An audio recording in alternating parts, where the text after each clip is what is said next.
Hi hello ನಮಸ್ಕಾರ ಎಲ್ರಿಗೂ. ಒಂದಿಷ್ಟು ಜನ ಬಹಳ ಕುತೂಹಲದಿಂದ ನೋಡುವ ಆಕರ್ಷಕ ಸಹ ಪ್ರಯಾಣಿಕ ಪ್ರತಿದಿನ ನಗುವಿನ ಪಯಣ. ಈ ಸ್ಟೋರಿ ಮೇಲೆ ಒಂದು ಬಹುಮುಖ್ಯವಾಗಿರುವಂತಹ ಪ್ರಶ್ನೆ ಇದೆ. ಅದೇನಪ್ಪ ಅಂದರೆ, ಈ ಸ್ಟೋರಿ ನಿಜವಾಗ್ಲೂ ನನ್ನ ಲೈಫಲ್ಲಿ ನಡೀತಾ ಇದೆಯಾ ಅಥವಾ ಕಾಲ್ಪನಿಕ ಕಥೆಯಾ ಅಂತ. ಸೊ ಈ ಡೌಟ್ನ ಕ್ಲಿಯರ್ ಮಾಡೋಣ ಅಂತ ಇವತ್ತು ಈ ರೀತಿಯಾಗಿರುವಂತಹ ವಿಡಿಯೋವನ್ನು ಮಾಡ್ತಾ ಇದ್ದೇನೆ. ಸದ್ಯಕ್ಕೆ ಈ ಸ್ಟೋರಿ 5ನೇ ಎಪಿಸೋಡ್ಗೆ ತಲುಪ್ತಾ ಇದೆ. ಇಲ್ಲಿ ತನಕ ಆ ಹುಡುಗನ ಪರಿಚಯ, ಕ್ರಶ್ ಹೇಳ್ಕೊಂಡಿರೋ ವಿಚಾರ, ಅಯ್ಯಪ್ಪ ಮಾಲಾಧಾರಿ ಆಗಿರೋ ವಿಚಾರ, ಮ್ಯಾಚಿಂಗ್ ಡ್ರೆಸ್, ಸರ್ಪ್ರೈಸ್ ವಿಚಾರಗಳನ್ನು ಹೇಳಿದ್ದೇನೆ. ಇನ್ನು ಮುಂದೆ ಕೂಡ ಕತೆ ಸಾಕಷ್ಟು ಬರೋದಿದೆ. ಈ ಸ್ಟೋರಿ ನೋಡೋರು ಅಪ್ರಿಸಿಯೇಟ್ ಮಾಡ್ತಾ ಇದ್ದಾರೆ. ಪ್ರತಿ ಸಲ ಮುಂದೇನಾಗುತ್ತೆ ಅನ್ನೋ ಕುತೂಹಲದಿಂದ ನೋಡೋ ಹಾಗಾಗ್ತಿದೆ ಅಂತ ಹೇಳ್ತಾ ಇದ್ದಾರೆ.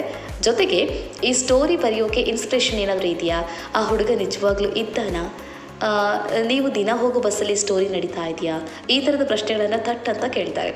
ಸೊ ಸದ್ಯಕ್ಕೆ ಇದು ರೀಲ್ ಸ್ಟೋರಿನ ಇಲ್ಲ ರಿಯಲ್ ಸ್ಟೋರಿನ ಅಂತ ಹೇಳೋದಕ್ಕಾಗಲ್ಲ. ಒಂದು ಕಥೆಯೇ ನಿಮಗೆ ಮುಂದೆ ಹೇಳ್ಬೋದು. ಸದ್ಯಕ್ಕೆ 5ನೇ ಎಪಿಸೋಡ್ ನಿಮ್ಮ ಮುಂದೆ ಬರ್ತಾ ಇದೆ. ನೋಡಿ, ಸಾಧ್ಯ ಆದರೆ ಕಮೆಂಟ್ ಮಾಡಿ. ಎಲ್ಲರ ಕಣ್ಣಿಗೆ ಪಾಪಾಜಿ ಥರ ಕಾಣೋನು ನನ್ನನ್ನು ಕಣ್ಣಲ್ಲೇ ರೇಗಿಸ್ತಾನೆ.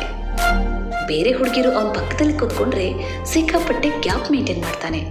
ಅದೇ ನಾನು ಕೂತ್ರೆ, ಅವತ್ತು ನಾನು ಕೂತಿದ್ದ ಲೇಡಿ ಸೀಟ್ನಲ್ಲೇ ನನ್ನ ಪಕ್ಕ ಬಂದು ಕೂತಿದ್ದ.